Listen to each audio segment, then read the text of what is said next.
It is good. It is good.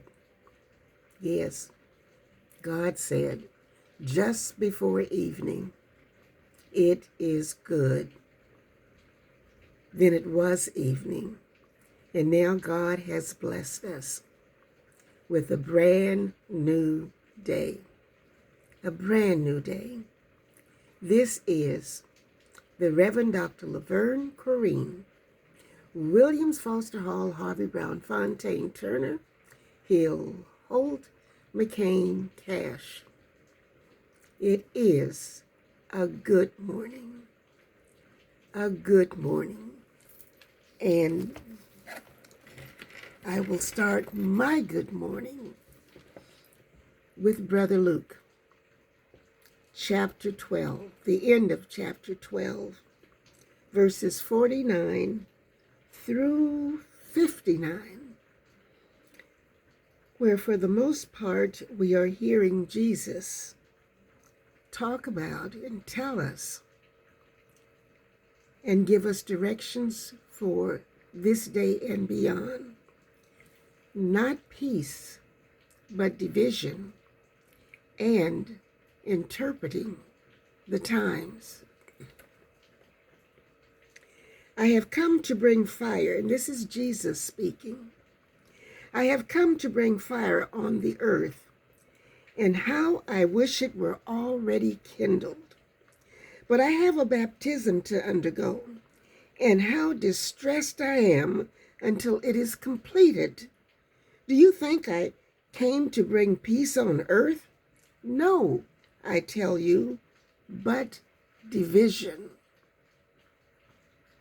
From now on, there will be 5 in one family divided against each other, 3 against 2 and 2 against 3. They will be divided, father against son and son against father, mother against daughter and daughter against mother, mother-in-law against daughter-in-law, and daughter-in-law against mother-in-law. And now interpreting the times.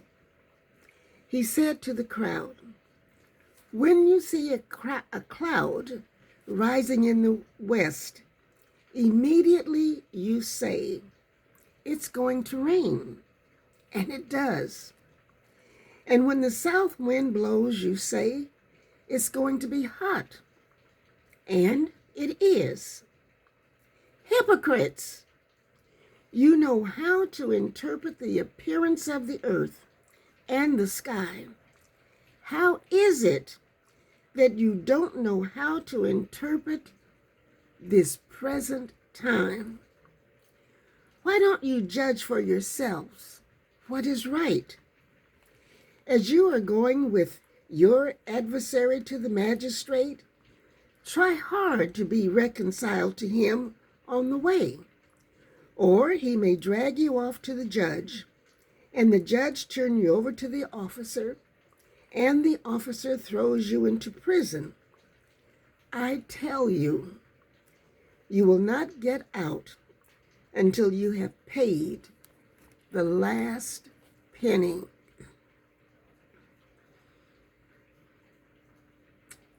Provocative words, not peace, but division, and interpreting the times.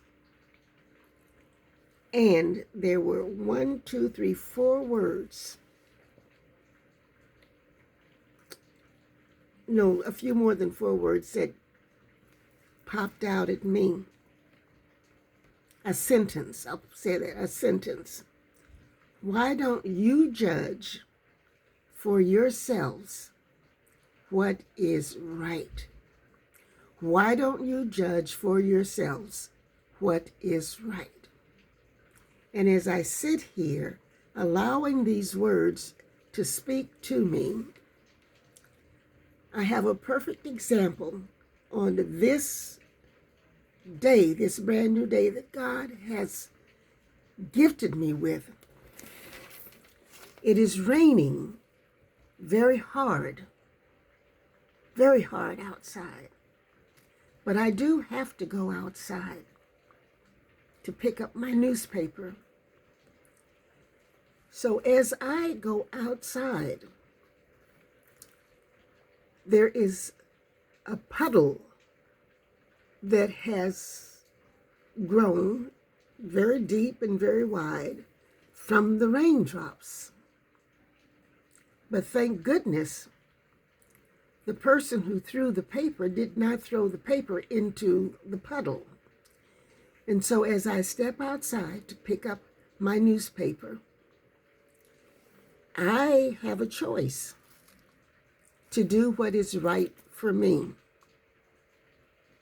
I can either step into the puddle and get my feet wet, catch cold, and have to pay the price for that. Or I can step around the puddle, or I can step over the puddle and pick up my newspaper. Doing what is right for me. Doing what is right for me. What thus says the Lord, who has given me a little bit of common sense this morning. But some say that common sense is not common to everybody. But doing what is right for yourselves. There will always be some peace. There will always be some division. So how do we coexist? Coexist. So that just before evening, after I have returned from a very, very wet, rainy day, dry, I will hear God say, "It is good. It is good." This is the Reverend Dr. Laverne Corrine, Williams, Foster Hall, Harvey Brown, Fontaine, Turner, Hill, Holt, McCain, Cash. What did it say? Why don't you judge for yourselves what is right? So, Laverne, get on up, go on out, step around that puddle, and pick up the newspaper. Pick up what is going to be placed before you on this day. Judging for myself what is right, as I know that you will as well. So let's just get on up together and go on out and coexist.